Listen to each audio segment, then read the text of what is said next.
Hello दोस्तों, मैं धनंजय गुप्ता आपका स्वागत करता हूँ आज एक नई वीडियो में। आज की इस वीडियो में हम एक बहुत ही इंटरेस्टिंग टॉपिक को डिस्कस करेंगे। आज के इस वीडियो की हमारी टॉपिक है संकरण, जिसको इंग्लिश में हाइब्रिडाइजेशन कहते हैं। पिछली वीडियो में मैंने आपको संकरण की परिभाषा और संकरण के महत्वपूर्ण लक्षणों को बहुत ही डिटेल में और सिस्टमेटिक तरीके से समझाया है। यदि पिछली वीडियो आप नहीं देखे हैं तो आपकी सुविधा के लिए इस वीडियो के डिस्क्रिप्शन बॉक्स में मैं पिछली वीडियो का लिंक दे दूंगा, जहां से आप पिछली वीडियो भी चेक कर सकते हैं। आज की इस वीडियो में हम समझने की कोशिश करेंगे कि सिग्मा आबंध बनाने वाले ऑर्बिटलों का संकरण से क्या संबंध है और पाई आबंध बनाने वाले ऑर्बिटलों का संकरण से क्या संबंध है। और आज की इस वीडियो में इस कॉन्सेप्ट को समझने के लिए हम एक उदाहरण का सहारा लेंगे। आज जिस एग्जाम्पल पर हम चर्चा करेंगे कार्बन डाइऑक्साइड का एग्जाम्पल होगा। आप देख पा रहे हैं कार्बन डाइऑक्साइड में दो प्रकार के परमाणु उपस्थित हैं, कार्बन और ऑक्सीजन। यदि बात करें कार्बन की तो परमाणु क्रमांक 6 और इलेक्ट्रॉनिक विन्यास 1s2 2s2 2p2। यहाँ पे 2s और 2p यह बाह्यतम कोश है और यही संयोजी कोश कहलाएगा। कार्बन के संयोजी कोश का यदि ऑर्बिटल आरेख हम बनाएं तो देखो 2s में एक ऑर्बिटल, s उपकोश में एक ऑर्बिटल जहाँ पे 2 इलेक्ट्रॉन रखे गए हैं, और p उपकोश में 3 ऑर्बिटल होते हैं और यहाँ पे 2 इलेक्ट्रॉन को हुंड के नियम के अनुसार रखा गया है। यदि इसी प्रकार हम ऑक्सीजन की बात करें तो इलेक्ट्रॉनिक विन्यास हो जाएगा 1s2 2s2 2p4 और ऑर्बिटल आरेख जो बाह्यतम कोश का होगा, यहाँ पे 2s में 2 इलेक्ट्रॉन और 2p में 4 इलेक्ट्रॉन रखने हैं, तो पहले तीनों ऑर्बिटलों में एक एक इलेक्ट्रॉन रखेंगे और उसके बाद फिर पेयरिंग करेंगे, तो यह ऑक्सीजन का ऑर्बिटल आरेख बन के तैयार होगा। यदि बात करें कार्बन डाइऑक्साइड अणु के निर्माण की तो कार्बन अपनी इस अवस्था में, यानी कि कार्बन अपनी आद्य अवस्था में, कार्बन की यह अवस्था कार्बन की आद्य अवस्था है और इस अवस्था में कार्बन कार्बन डाइऑक्साइड अणु का निर्माण नहीं कर पाएगा। ऐसा क्यों है ये आपको वीडियो में आगे समझ में आएगा। तो कार्बन को कार्बन डाइऑक्साइड अणु के निर्माण के लिए उत्तेजित अवस्था में जाना होगा। उत्तेजित अवस्था में जाने पर ये जो युग्मित इलेक्ट्रॉन है, इसमें से एक इलेक्ट्रॉन को इस खाली ऑर्बिटल में भेज दिया जाएगा या प्रमोट कर दिया जाएगा, और जिसके बाद कार्बन का ऑर्बिटल आरेख हो जाएगा 2s में एक इलेक्ट्रॉन और 2p3 हो जाएगा, यानी 2p में 3 इलेक्ट्रॉन। और उत्तेजित अवस्था का इलेक्ट्रॉनिक विन्यास यदि देखें तो 1s2 2s1 और 2p3 हो जाएगा। अब ऐसा क्यों है कि कार्बन को उत्तेजित अवस्था में जाना पड़ा, आगे आपको वीडियो में खुद समझ में आ जाएगा।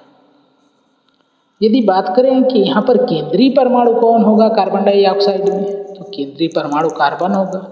मैंने आपको ट्रिक बताया था कि अणुसूत्र में जिस परमाणु की संख्या कम हो वही केंद्रीय परमाणु होता है। तो कार्बन का 1 परमाणु है, ऑक्सीजन का 2 परमाणु है, तो कार्बन की संख्या कम है तो कार्बन केंद्रीय परमाणु बनेगा। आपको समझाने के लिए मैंने यहाँ पर कार्बन की उत्तेजित अवस्था का इलेक्ट्रॉनिक विन्यास लिखा है। ऑक्सीजन में से एक ऑक्सीजन को नीचे और एक ऑक्सीजन को ऊपर लिखा है। क्योंकि कार्बन डाइऑक्साइड में 2 ऑक्सीजन के परमाणु थे, इसलिए 2 ऑक्सीजन के परमाणु एक यहाँ और एक यहाँ लिखा गया, और एक ही कार्बन का परमाणु था जिसको बीच में यहाँ पर हमने लिखा है। उत्तेजित अवस्था वाले ऑर्बिटल आरेख को यदि आप देखें तो कुछ इस प्रकार का था कि 2s में 1 इलेक्ट्रॉन और 2p में 3 इलेक्ट्रॉन, तो तीनों इलेक्ट्रॉन हुंड के नियम के अनुसार रखे जाएं तो अयुग्मित होंगे। यदि हम ऑक्सीजन के ऑर्बिटल आरेख को यहाँ पर बना लें और दूसरे ऑक्सीजन के ऑर्बिटल आरेख को यहाँ पर बना लें तो समझना काफ़ी आसान हो जाएगा। आप जानते हैं कि ऐसे ऑर्बिटल जो अर्धभरित अवस्था में हैं वे ही आबंध का निर्माण करते हैं। तो यहाँ पर ऑक्सीजन का यह ऑर्बिटल आबंध बना सकता है और यह ऑर्बिटल आबंध बना सकता है। तो आबंध कैसे बनेगा, जब यह वाला ऑक्सीजन का ऑर्बिटल कार्बन के ऑर्बिटल से अतिव्यापन करेगा। तो मान लो यह ऑर्बिटल इस अर्धभरित ऑर्बिटल से अतिव्यापन करता है और एक बॉन्ड बनाता है। तो यहाँ पर जो बॉन्ड बनेगा वो सिग्मा बॉन्ड होगा। अब क्यों होगा? क्योंकि आपको मैंने बताया था कि दो परमाणुओं के मध्य पहला आबंध हमेशा सिग्मा आबंध ही होता है, तो यह सिग्मा आबंध हो गया। अच्छा, यदि आप ऐसा सोच रहे हो कि क्या इसको इससे अतिव्यापित कराकर सिग्मा आबंध बना सकते हैं, तो ऐसा नहीं होगा, क्योंकि पहले जो ऑर्बिटल होंगे वे ही सिग्मा आबंध का निर्माण करेंगे, बाद वाले ऑर्बिटल हमेशा पाई बॉन्ड का निर्माण करते हैं। तो यदि नीचे वाले ऑक्सीजन की बात करें तो इसका यह ऑर्बिटल कार्बन के इस ऑर्बिटल के साथ अतिव्यापन करेगा और सिग्मा बॉन्ड बनाएगा। क्योंकि कार्बन और ऑक्सीजन के बीच यह पहला बॉन्ड है तो यह सिग्मा बॉन्ड है। और आप ये भी जानते हैं कि दो परमाणुओं के मध्य एक से अधिक सिग्मा बॉन्ड नहीं बनते हैं।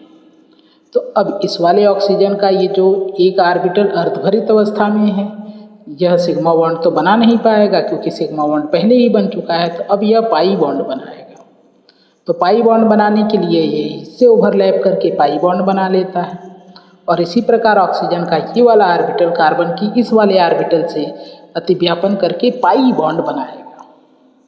तो इस प्रकार कार्बन के संयोजी कोष के जो 4 अर्धभरित ऑर्बिटल थे, इनमें से 2 सिग्मा बॉन्ड बनाने वाले ऑर्बिटल हैं और 2 ऑर्बिटल ऐसे हैं जो पाई बॉन्ड से संबंधित हैं। उम्मीद है बात आपको क्लियर हो गई है।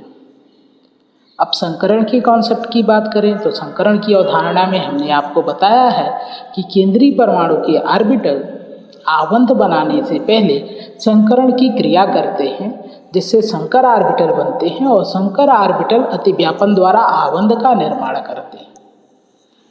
तो अब क्वेश्चन ये है कि केंद्रीय परमाणु के ये 4 ऑर्बिटल हैं संयोजी कोष के।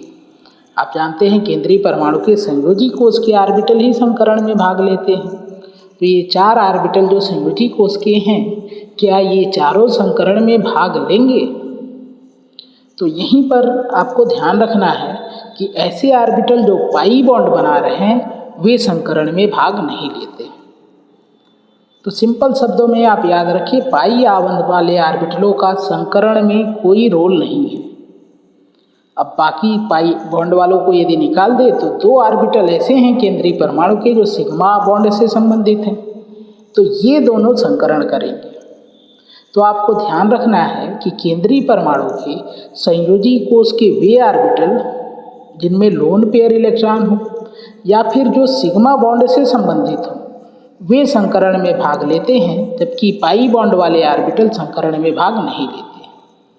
तो यहाँ पे लोन पेयर तो है नहीं, तो फिर ये सिग्मा बॉन्ड वाले ऑर्बिटल संकरण में भाग लेंगे, जिसको मैंने यहाँ पे सर्कल कर दिया है। और यदि ये दोनों ऑर्बिटल संकरण करेंगे तो संकरण का प्रकार हो जाएगा sp, क्योंकि संकरण की क्रिया में कितने ऑर्बिटल आपस में मिक्स हो रहे हैं? 2, जिसमें से एक है s और एक है p, तो संकरण का नाम पड़ गया sp संकरण। और sp संकरण के बाद 2 नए ऑर्बिटल बनेंगे जो अतिव्यापन द्वारा सिग्मा बॉन्ड बनाएंगे और ये ऑर्बिटल संकरण में भाग नहीं लेंगे। तो क्लियर है कि कार्बन डाइऑक्साइड अणु में कार्बन किस संकरण में है? sp संकरण में है। और sp संकरण की ज्यामिति रेखीय होती है। तो यदि हम कार्बन डाइऑक्साइड की आणविक संरचना बनाएं तो यहाँ पे केंद्रीय परमाणु कार्बन होगा जो ऑक्सीजन परमाणु से डबल बॉन्ड द्वारा जुड़ा होगा। डबल बॉन्ड में एक सिग्मा बॉन्ड होता है और एक पाई बॉन्ड होता है। इसी प्रकार यहाँ पर एक सिग्मा बॉन्ड एक पाई बॉन्ड है और इस प्रकार CO2 अणु की रेखीय संरचना तैयार होती है।